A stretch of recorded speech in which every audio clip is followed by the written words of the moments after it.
SSC 2026 পরীক্ষা নকলমুক্ত স্বচ্ছ করতে শিক্ষামন্ত্রীর কঠোর নির্দেশ। Hello everyone, welcome to my YouTube channel education time. কেমন আছো তোমরা সবাই? আশা করি সকলেই ভালো আছো। আমি তোমাদের সাথে আরেকটি গুরুত্বপূর্ণ ভিডিও নিয়ে এসএসসি পরীক্ষা নকলমুক্ত স্বচ্ছ করতে শিক্ষামন্ত্রীর কঠোর নির্দেশ। শিক্ষার্থীরা, শিক্ষামন্ত্রী তোমাদের এসএসসি পরীক্ষা নকলমুক্ত স্বচ্ছ করতে যে কঠোর নির্দেশ দিয়েছে তা তোমরা এই ভিডিওতে জানতে পারবে। তো তোমরা ভিডিওটা না টেনে মনোযোগ দিয়ে শেষ পর্যন্ত দেখো, বিস্তারিত সব জানতে পারবে।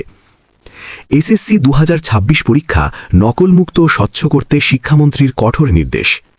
আসন্ন এসএসসি ও সমমান পরীক্ষা 2026 সুষ্ঠু, স্বচ্ছ এবং সম্পূর্ণ নকলমুক্ত পরিবেশে করার লক্ষ্যে সংশ্লিষ্টদের কঠোর নির্দেশ দিয়েছেন শিক্ষামন্ত্রী ডক্টর অ.ন.ম এহসানুল হক মিলন। তিনি বলেন, মেধাভিত্তিক জাতি গঠনে পরীক্ষার সিস্টেমে পরিবর্তন আনা হবে। অটো পাসের আর কোনো সুযোগ দেওয়া হবে না। মঙ্গলবার সকালে শিক্ষা মন্ত্রণালয়ের সভাকক্ষে দেশের সব শিক্ষা বোর্ডের চেয়ারম্যান এবং মন্ত্রণালয়ের ঊর্ধ্বতন কর্মকর্তাদের সাথে সুসংক্রান্ত মতবিনিময় সভায় প্রধান অতিথি হিসেবে তিনি এসব কথা বলেন।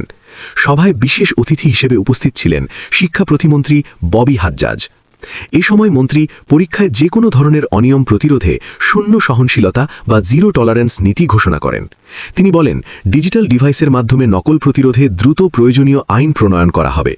পরীক্ষা কেন্দ্রে প্রবেশের সময় পরীক্ষার্থীদের যথাযথ বডি সার্চ সুনিশ্চিত করার জন্য তিনি সংশ্লিষ্টদের নির্দেশ দেন। ডক্টর এহসানুল হক মিলন হুঁশিয়ারি দিয়ে বলেন, পরীক্ষা কেন্দ্রের টয়লেটেও যদি নকল পাওয়া যায় তবে সংশ্লিষ্ট কেন্দ্র কর্তৃপক্ষকে এর জন্য দায়ী নিতে হবে। এছাড়া সামাজিক যোগাযোগ মাধ্যমে প্রশ্নপত্র সংক্রান্ত কোনো গুজব বা কন্টেন্ট ছড়ালে কঠোর আইনানুগ ব্যবস্থা নেওয়া হবে বলেও তিনি জানান। পরীক্ষার্থীদের প্রকৃত মেধা যাচাইয়ের উপর গুরুত্বারোপ করে মন্ত্রী বলেন, প্র্যাকটিক্যাল বা ব্যবহারিক পরীক্ষায় গড় নম্বর দেওয়ার প্রচলিত প্রথা বন্ধ করতে হবে। প্রকৃত মূল্যায়নের মাধ্যমেই শিক্ষার্থীদের ফলাফল নির্ধারিত হতে হবে। নকলের বিরুদ্ধে জনসচেতনতা গড়তে দেশব্যাপী জেলা পর্যায়ে মোটিভেশনাল মিটিং আয়োজন করা হবে বলেও সভায় জানানো হয়।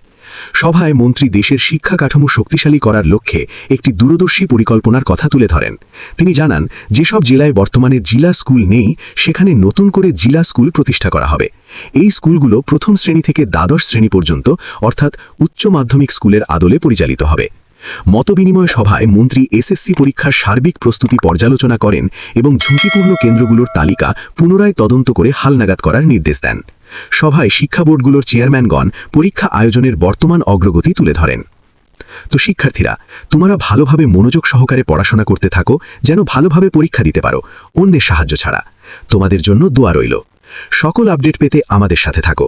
আর তোমরা যারা এখনও আমাদের এডুকেশন টাইম চ্যানেলে নতুন, তারা সকলে আমাদের চ্যানেলটাকে সাবস্ক্রাইব করে সকল গুরুত্বপূর্ণ ভিডিওর নোটিফিকেশন সবার আগে পেতে পাশে থাকা বেল আইকনে অল চালু করে রাখো। আর যারা সাবস্ক্রাইব করেছে তাদেরকে অনেক ধন্যবাদ। এবং তোমরা ভিডিওটা প্রচুর শেয়ার করে তোমার বন্ধুদের দেখার সুযোগ করে দাও এবং একটা লাইক দিয়ে তোমার ভালো একটা মন্তব্য আমাদেরকে কমেন্টের মাধ্যমে জানাও। আজকে এখানেই শেষ করছি। আবারও দেখা হবে নতুন কোনো গুরুত্বপূর্ণ ভিডিও নিয়ে। তোমরা সবাই ভালো থাকো। Thanks for watching. আল্লাহ হাফেজ।